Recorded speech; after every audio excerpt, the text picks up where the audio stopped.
Sup Nerds! So, here you are, moments before opening your pre-release pool, or starting your first Bloomburrow draft, and you have no idea what the cards do, how the archetypes function, or what constitutes as a good signal. You're short on time and you don't have 3 hours to listen to someone or two someones talk about how removal for 2 to 3 mana is a good thing. Listen, I've been there. You want to have fun playing limited, but you don't want to have to learn every single card, which, by the end of the day, you end up forgetting half of them. So sit down and buckle up, Buttercup, as we talk about what every archetype wants to do, how well they do that job, and also, if you stay a while, I'll tell you a secret tip I'll be using to hopefully gain an edge in my drafts on Arena. My name's Cauliflower, and this is the Bloomburrow Crash Course.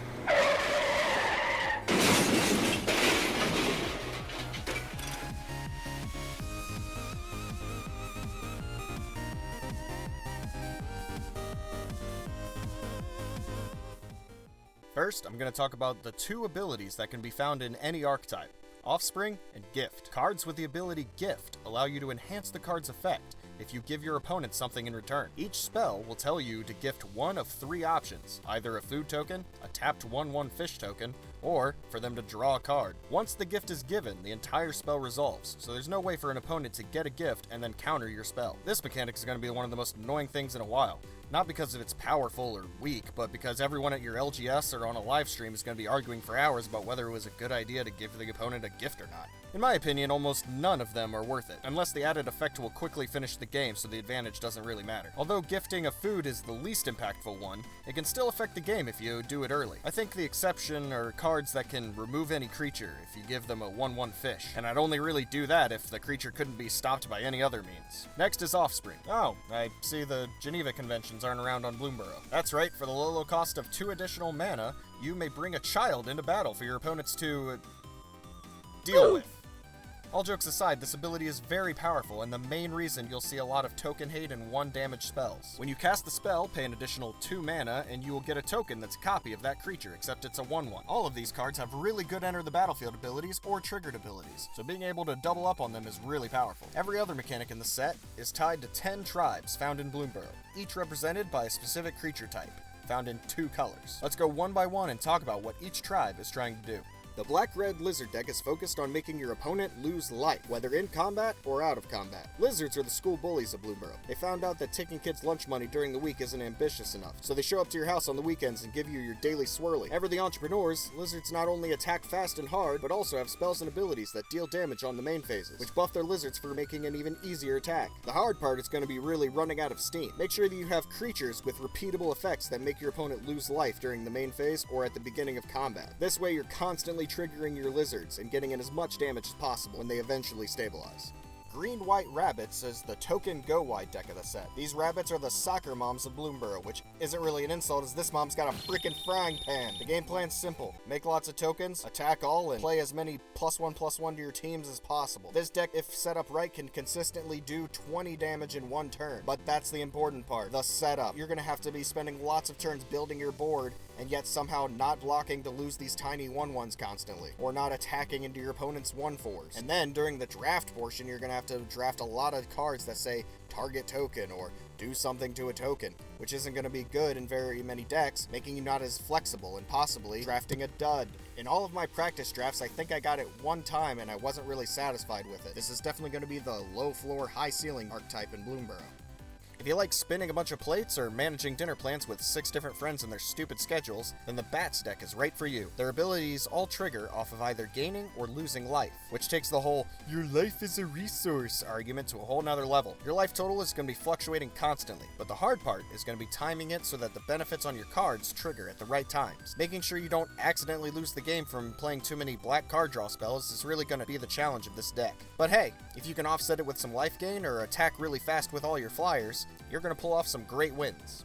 You know, there was always this guy at my LGS. Every pre-release he would go, well, I didn't really look at the previews, but hey, if I just get some blue-white flyers, I'll be able to get at least a 2/1. And you know, kind of had something going on there. Flyers is just simple. It always works. If you have an evasive deck and your opponent hasn't planned for it, you can easily just steamroll the game. Like, oh, sorry, I'm just gonna attack my 2/2 flyer into your 2/2, and we're just gonna keep doing this over and over again. None of us can block the other, and oh, look at that, I won a turn before you. That's the game plan of blue-white birds. They're just birds. They have flying. annoyingly simple. I would also suggest playing some creatures with big butts to gum up the board, and also a bunch of mice, as they work really well with birds actually. A lot of birds like to target non-flyers specifically, so having some mice in your deck with Valiant abilities will definitely be a good way to eke out some synergy. The trash pandas of Bloomburrow, green-red raccoons, don't care about no synergy. Raccoons want to make big mana and play big dudes. Dudes so big they give a mouse a swirly while the otter forks over their lunch money. It's really simple. There's not much to talk about. The only real downside is going to be focusing too much on their expendability. Don't worry about it. It's just a bonus. Don't even think about it. Just don't. Just look at it. The ability's gone. And occasionally Arena will just give you a bonus. Don't try to plan around it. It's a trap. The only other disadvantage I can think about is running out of steam. You're eventually going to play out your entire board with all your mana, and your deck's going to have no synergy to be able to get through the end game. So I recommend finding any ways in red that get you some form of card draw or card exile so you can stay ahead and double spell. Black-blue rats are a strange tribe. Their ability Threshold makes you want to play them as a control deck, but a lot of their evasive abilities make me think they're an aggro deck. Oh yeah, Threshold. Threshold is the ability where if you have 7 or more cards in your graveyard, any Threshold ability is then active. Getting Threshold naturally is probably not going to be very viable, so you're going to want to use their many Surveil cards to be able to load your graveyard as quickly as possible. After thinking about it for a while, I think I'll play the rats as a tempo deck. You play early evasive threats and use cheap removal or bounce to get damage in. Then, once the opponent is stabilized, you use flyers and Threshold abilities to finish off your opponent. Red-white mice are going to be the decider on whether this format is going to be fast or ridiculously fast. Not only does this tribe have a ludicrous amount of 1-drops, but their ability Valiant means that any early creature can still have an effect on the board with future buffs. Valiant is an ability that says whenever this creature is targeted by spells or abilities you control, then they get an additional effect, only once a turn. Like many of the other tribes we discussed previously, this means that you're going to want to rely on creatures that can repeatedly target. This way, every single mouse will be able to trigger every single turn. The only real question is whether they'll be able to squeak in the last bit of damage once the late game hits and everyone starts playing 4/5s. The hungriest of the tribes, green-black squirrels are able to push every resource to the max. With their forage ability, they can consume food tokens or even 3 cards from their graveyard for additional effects. Because of this, the tribe is very synergistic in nature. You're going to want to self-mill or create food tokens as much as possible to take advantage. I have a feeling this archetype is going to be the one that flops the most during drafting. Sometimes you're just going to not get there and it's going to be a very clunky deck. But if the lane is open, it's probably going to be one of the most powerful tribes in the format as you're constantly cycling through cardboard. Blue-red otters is a non-creature spell deck, and those have been in Magic for so long that when they finally decide to change it up and get a little wacky with it, everybody flips their lid. This time, however, Goblin Electromancer has a cute smile and is rocking 3 amazing abilities for the low price of 2 mana. The hardest part of the deck is balancing your creature and non-creature spells. If you have too many creatures, then you're not going to be able to trigger your prowess abilities. But if you have too many non-creature spells, then you won't be able to block your opponent's creatures when it really matters. Just make sure that most of the creatures in your deck have prowess and that your non-creature spells only consist of removal, card draw, and making creature tokens. Powerful spells like this one kind of give you a 2-for-1. It both triggers your prowess and gives you more prowess creatures at the same time. They will be the key to creating a good otter deck. Blue-green frogs don't really have an ability per se, but they really love to bounce their own creatures. Ha! Get it? Players won't really appreciate this tribe, but older ones will smile with glee as they do 50 different game actions, setting up some kind of Rube Goldberg machine just to draw a card and get a +1/+1 counter. The plan is to get a ton of creatures with enter the battlefield abilities, and then bounce them or flicker them throughout the game to get a lot of value. But do be warned, bouncing too often may leave you open to accidental losses. I would definitely prioritize the flicker effects over the bounce ones. Okay, now that all the mechanics and archetypes are out of the way, as promised, I present to you the super secret tech that will help you do better in drafting. Bloomburrow is not a tribal set. You need to leave! I know, confusing. Everything about Bloomburrow screams tribal. Every 2-color combination and mechanic is signified by a creature. But I submit to you, fine viewer, that thinking this can leave some serious value on the table. Let me explain. Let's say we're an aggressive black-red lizard deck. And in Pack 2, we scan for lizards and see a Ravine Raider. An okay card for sure, but what about this this otter here? It's not a lizard, but what is the lizard's game plan? Lizards want to deal non-combat damage. This otter deals non-combat damage when you play your removal and combat tricks. The perfect piece to our deck. When drafting, you should be thinking about what the archetype is trying to do, not just what creature type is representing it. Birds target a lot of non-flyers, making them great mouse companions. Both squirrels and rats want to fill the graveyard, so there's going to be a lot of crossplay between them. Heck, even the rares drive my point home. There is a cycle of rares that care about all creatures in their color, not just one. In fact, almost none of the commons and uncommons are tribal in nature, showing that this isn't what they want you to do. I'm not saying you'll never have an all-rabbit or an all-frog deck, but I think a lot of the time it'll only happen if you force a deck based on your rare and get lucky that no one else is drafting your archetype. And that brings me to my next point. Your first 5 picks are super important. This set has very minimal fixing, meaning you're gonna be 2 colors and almost never 3 or more. So if you start taking rats and they dry up by pick 5, there's gonna be a lot of cards that probably won't synergize with your later picks. So here's my solution on staying flexible while still drafting powerful cards, shown in a flowchart.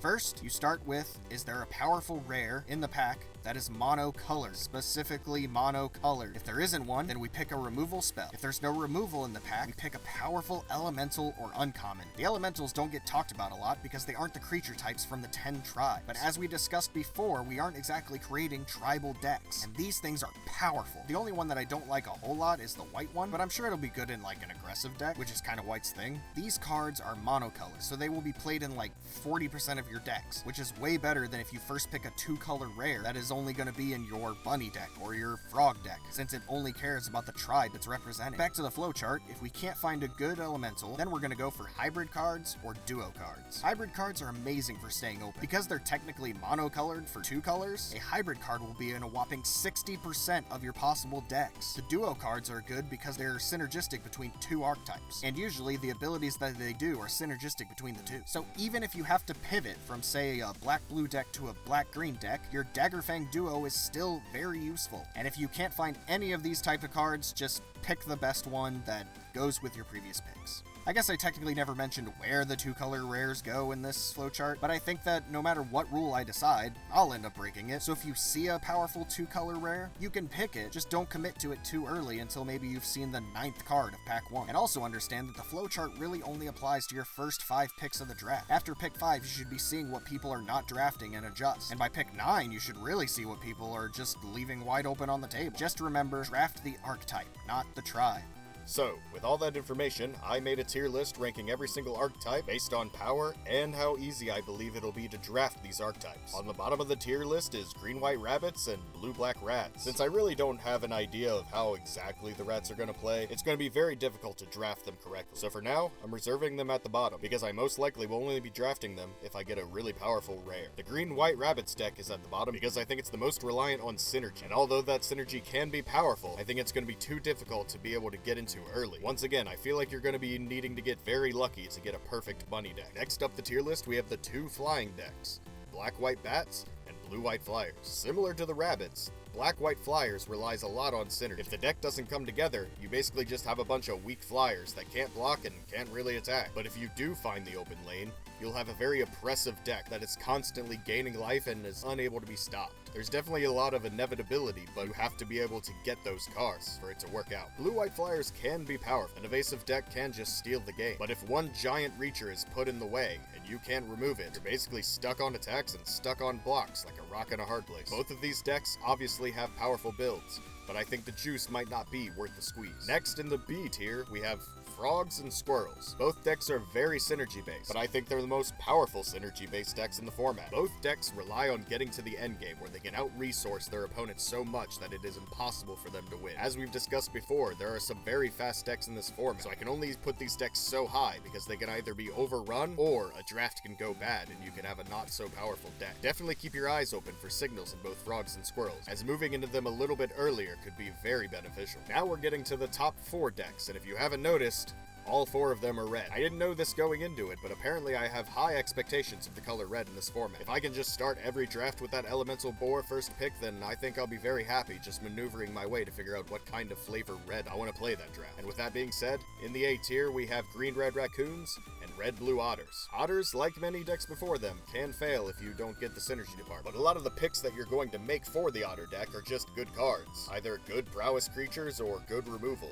or card draw. Things that I would already want in my my deck in the first place, and yet somehow are also synergistic. Green-red raccoons is just plain stats. There's gonna be a lot of aggression in the format, but honestly, if you just play a 4/4 and they have to waste a combat trick just to trade or even just to remove it, honestly, I think that's a great tempo win. I think raccoons have a serious edge that when your opponents are trying to play these rinky-dink 2/2s and some combat trick, and you just play one card that brick walls all of their plans. That being said, I think a lot of the aggressive decks do have some tricks up their sleeve, so when it comes to the best versions of these decks, raccoons will not be able to compete because of their lack of synergy.